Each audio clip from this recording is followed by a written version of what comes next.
इस तरह तो कभी भी हम नहीं पहुंच पाएंगे। कहाँ? अपनी मंजिल पर। हमारी मंजिल क्या है? परमार्थ की मंजिल है उस परम पिता परमात्मा का साक्षात्कार। जिन्हें उस परमात्मा का साक्षात्कार हो जाता है, समझ लो वो अपनी मंजिल पर पहुंच गए। लेकिन उनका साक्षात्कार होता किन्हें है? अनगिनत जीवात्माएं उनके साक्षात्कार करने के लिए पता नहीं किस किस तरह की भक्ति अपनाते हैं। हम भी अपनाते हैं, लेकिन उनमें से पहुंचते कितने हैं और हम में से कितने वहां पहुंचेंगे, ये विचार करके खुद देख लो। 24 घंटे में हम ज़्यादा से ज़्यादा उस मालिक को 2.5 घंटे याद करते हैं। और क्या ये 2.5 घंटे काफ़ी हैं?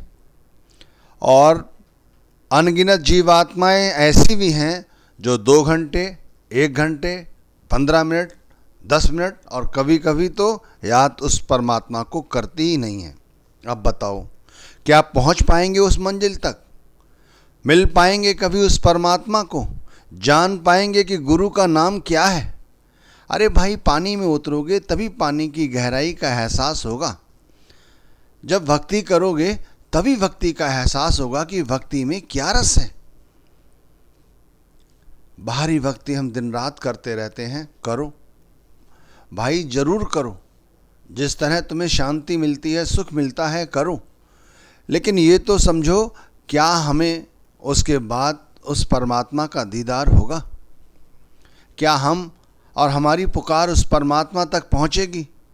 जिस तरह से हम चिल्ला रहे हैं, अपने गीत गा रहे हैं, उस तरह तो उस परमात्मा के कभी भी कानों तक हमारी आवाज़ नहीं पहुँचेगी। ये पक्के तौर पर समझ लो। हम रात में सो जाते हैं, यदा कदा हम में से कई लोगों की आंखें रात में खुल जाती हैं। जब आंखें खुलती हैं तो उस समय भी हम यकायक किसी न किसी चिंता से ग्रस्त होते हैं, किसी न किसी परेशानी से जूझ रहे होते हैं। हमें अपने दिन के कार्य की याद आ जाती है, कल हमें क्या करना है ये हम सोचने लग जाते हैं। सुबह उठते हैं तब भी हम चिंताग्रस्त ही होते हैं। हम दुखी होते हैं कि हमारे ये काम शेष हैं, और देर सवेर ही सही लेकिन हम उन कामों को कर लेते हैं। जो छूट जाते हैं उनके लिए चिंता करते रहते हैं। लेकिन भाई, यकायक रात्रि में उठ गए तो ऐसा क्यों नहीं हुआ कि कभी उस मंजिल की याद आई कि चलो उस मंजिल तक पहुंचने के लिए हमें क्या करना है? भाई, माला जपो, उस परमात्मा को याद करो, गुरु नाम का सिमरन करो, गुरु नाम का भजन करो। जिस तरह से चाहे उस परमात्मा को पुकारो, लेकिन ऐसा पुकारो कि उसके कानों तक, उसके दरवाजे तक तुम्हारी आवाज़ तो पहुँचे। इतनी आकांक्षाएं, महत्वाकांक्षाएं, इच्छाएं लेकर यदि हम उस परमात्मा के दरगाह में प्रवेश करना चाहते हैं तो माफ़ करना, वहाँ हमारी उपस्थिति का लिए कोई भी स्थान नहीं है। क्योंकि हम सारा दिन 24 घंटे इस दुनिया में ही भ्रमण करते रहते हैं। आप देख लो, अंत वेले जिन लोगों से तुम परिचित थे, जो परमात्मा को याद करते थे, क्या तुम्हें लगा कि जब वो गए उन्हें परमात्मा मिला होगा? परमात्मा का अनुभव भी शायद उन्हें ना हुआ हो। चलो उनकी छोड़ो, खुद पे विचार करके देखो, क्या कभी परमात्मा का अनुभव हुआ है? अभी तक नहीं हुआ है। परमात्मा का जब अनुभव होता है तो उसकी कुछ निशानियां हैं। व्यक्ति का व्यक्तित्व अपने आप में निखरता है, अपने अंदर ही बंदा शोधन करने लगता है, कुछ सर्च करने लगता है, कुछ खोज करने लगता है। उसे ऐसा लगता है कुछ कमी है, अभी उस कमी को पूरा करना है। और उस कमी को पूरा कैसे किया जा सकता है? उस कमी को पूरा किया जा सकता है केवल पानी में उतरो और गहराई नापो कि इस समुद्र की, इस तालाब की, इस कुएं की या इस नदी की कितनी गहराई है। ध्यान रखना, भक्ति मार्ग ही एक ऐसा मार्ग है जिसके अंदर जितना डूबोगे उतना ही तुम्हें आनंद प्राप्त होगा। बाकी जितने भी आडंबर आप रच लो, जितने भी चाहे आप खर्च करके देख लो, पैसे, समय को जिस तरह चाहे, जहां भी, एक समय के बाद आप ऊब जाओगे, आपको सब बेकार लगेगा। अंदर में सिर्फ जो शांति आती है वो केवल गुरु नाम या परमात्मा के नाम के साथ जुड़ने से ही आती है। और मंजिल क्या है हमारी मंजिल है उस परमात्मा का साक्षात्कार करना। परमात्मा का साक्षात्कार कर पाओगे? आंखें बंद की, गुरु का तो दीदार आया नहीं, जो हमारे सामने स्थूल शरीर में मौजूद है, तो सूक्ष्म शरीर में वो परमात्मा, उस कुल मालिक का दीदार कैसे आएगा? आंखें बंद करते ही जब सिमरन शुरू करते हैं तो तरह तरह के विचार हमारे दिमाग में कौंधते हैं। ये इंसान है हमारी ही तरह, ये परमात्मा का रूप कैसे हो सकते हैं? क्या ये परमात्मा का दीदार करते होंगे? क्या परमात्मा ने वाकई में इन्हें अपना साक्षात्कार कराया होगा? दूसरों को बहुत बारीकी से देखने की कोशिश करते हैं हम, दूसरों की टांगों पर ज़्यादा निगाह है हमारी। हम कौन सी चाल चल रहे हैं हमें खुद नहीं पता। बैठे कहीं हैं, ध्यान कहीं है, बात कहीं कर रहे हैं, निगाहें कहीं पर हैं।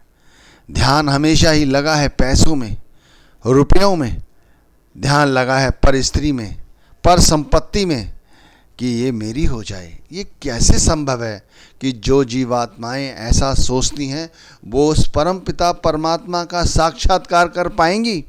नहीं कर पाएंगी भाई। इसे और बारीकी से समझना चाहते हो तो पूर्ण संतों की जीवनियां पढ़ा करो, जब भी तुम्हें समय मिले तब।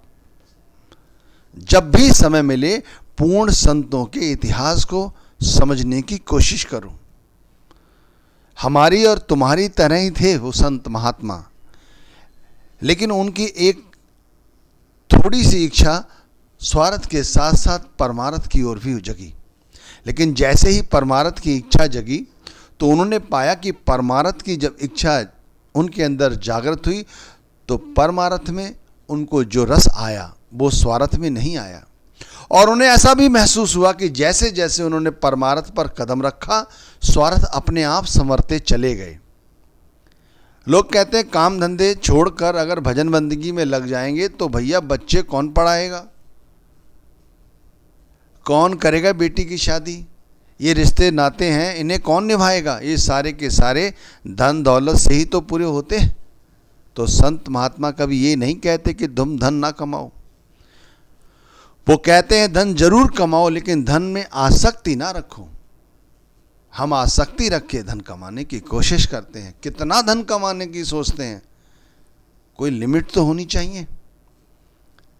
खाने के लिए 2 वक्त की रोटी चाहिए, बच्चों का एजुकेशन, पेट पालने के लिए और सर ढकने के लिए एक मकान और थोड़े से पैसे की तो ज़रूरत है। बंदा आराम से काम करे, सब कुछ पूरा हो सकता है। लेकिन नहीं, वो तो पता नहीं क्या क्या इकट्ठा करना चाहता है। और उसके साथ ही पनपती है हमारे हृदय के अंदर वासना, कामना, इच्छाएं, तृष्णाएं, जो हमें क्रोध, लोभ, मोह और अहंकार के गर्त में गिराए रखती हैं। इसी कारण हम कभी अपनी मंजिल के बारे में सोचते ही नहीं। सुबह उठेंगे, तैयार होंगे, कहाँ जाना है? मंजिल पे। कौन सी मंजिल है? ऑफिस, दुकान। और कोई मंजिल है? कोई नहीं। अरे भाई यही तो मंजिल है हमारी और तुम्हारी, यही सोच रखा है। लेकिन तैयार हुए सुबह और ये सोचा कि वहाँ जाकर कार्य करेंगे, ध्यान परमात्मा का करेंगे, उस परमात्मा को याद करेंगे शाम तक कि भाई एक बार तो हमें अपने दीदार करा ही दो। जब ऐसी भावनाएं होती हैं तो मनुष्य के अंदर, हमारे अंदर परमात्मा ऐसे विचार प्रफुल्लित करता है, उज्ज्वलित करता है कि हमें उसका साक्षात्कार हर जीवात्मा के अंदर होता है, हर पशु पक्षी के अंदर होता है, स्वयं के अंदर होता है, पदार्थों के अंदर होता है। अब आप इसे कोरी बकवास समझोगे, क्यों? क्योंकि आप खुद पानी में उतरकर नहीं देखना चाहते और ना कभी उतरे। एक बार उतर के तो देखो, जीवन ही बदल जाएगा। हकीकत है ये। देखो बहुत सारे संत महात्मा हमारे सामने अपने जो अनुभव है शास्त्रों के माध्यम से रख कर गए हैं। गुरु ग्रंथ साहिब में संतों महात्माओं ने अपनी अपनी वाणियाँ लिखी और गुरु अर्जुन देव महाराज जी ने किस तरह से उनके हमारे सामने विवेचन किया। हमें उन्हें समझना चाहिए कि एक एक बात में उनने जीवन की सच्चाई लिख दी है।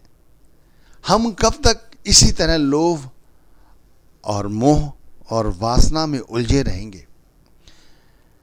कभी कभार अपने घर के आईने के सामने खड़े होकर निहारो, हो सके तो किवाड़ बंद कर दो और नग्न खड़े हो जाओ। महावीर ने हमेशा इस सत्य को स्वीकार किया और दुनिया को दिखाया और बताया कि सत्य क्या है। मैं ये नहीं कहता कि तुम ऐसा करने लग जाओ, कमरे के अंदर बंद करके आईने के सामने खड़े हो जाओ और अपने आप को निहारो और अपने आप को देखो कि तुम्हारी हकीकत है क्या, हमारी हकीकत है क्या। हमारे चेहरे पे जो चमक है वो भी धुंधली पड़ती जा रही है, झुर्रियाँ सी आ गई हैं।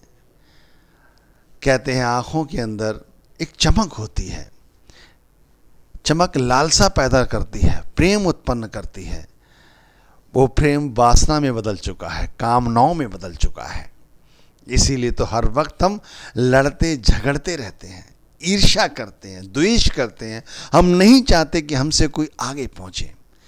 अब जिस दिल के अंदर इतनी ईर्ष्या, इतना क्रोध, इतनी वासना पहले से ही मौजूद है, वो दिल, वो हृदय, वो आत्मा उस परमात्मा तक कैसे पहुंचेगी, उस परमात्मा का साक्षात्कार कैसे कर पाएगी? बिल्कुल नहीं कर पाएगी। हम अपनी मंजिल तक